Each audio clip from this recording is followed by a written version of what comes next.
ago, in the quiet village of Obina, there was one rule every child feared: never touch the red calabash hidden in the forest shrine. The calabash sat inside a small abandoned hut surrounded by dead trees and black candles melted into the ground. Nobody went near it.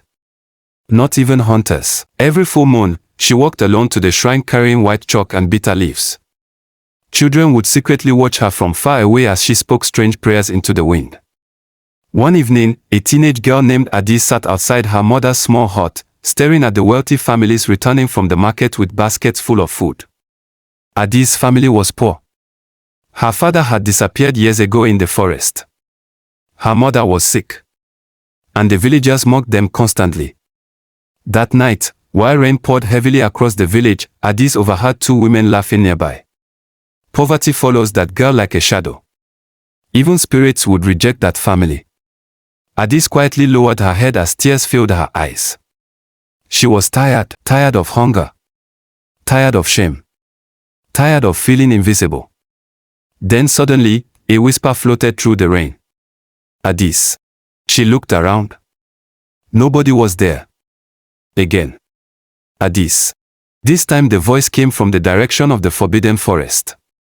Her heart pounded. Slowly, she stood up and followed the voice deep into the trees. The rain stopped the moment she entered the forest. Everything became silent.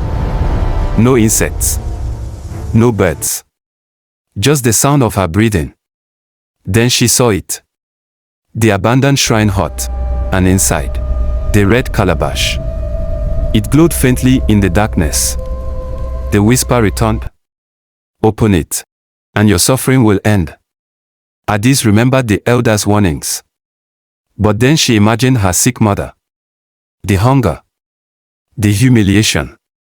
With shaking hands, she touched the calabash. It was warm. Almost alive. Just one wish, the voice whispered. Adis slowly opened the lid. The candles around the hut instantly burst into flame. A violent wind exploded through the forest. And something black rushed out of the calabash like smoke screaming into the night sky. Adis fell backward in terror. Then, silence. The calabash closed by itself. Nothing happened. Confused, Adis ran home. But the next morning, everything had changed. Outside her hut were bags of yams, fresh fish, new clothes, money. Her mother's sickness suddenly disappeared. Villagers who once ignored her now smiled and greeted her warmly. Within days, Adis became the richest girl in Obina village. But strange things began happening. A farmer claimed he saw shadows watching him from the trees. A child disappeared near the river. At midnight, dogs cried non-stop across the village. And every night, Adis heard whispering beneath her bed, "Feed us." She stopped sleeping. Dark circles formed under her eyes. One evening, she looked into a pot of water and froze. Her reflection smiled back at her, even though she wasn't smiling. Then the reflection whispered, "You opened the door." Adis screamed and dropped the pot. The village slowly became cursed. Crops died overnight. People turned against each other. Friends became enemies. Greed spread everywhere. Families fought over money. Brothers stole from brothers. Neighbors accused each other of witchcraft.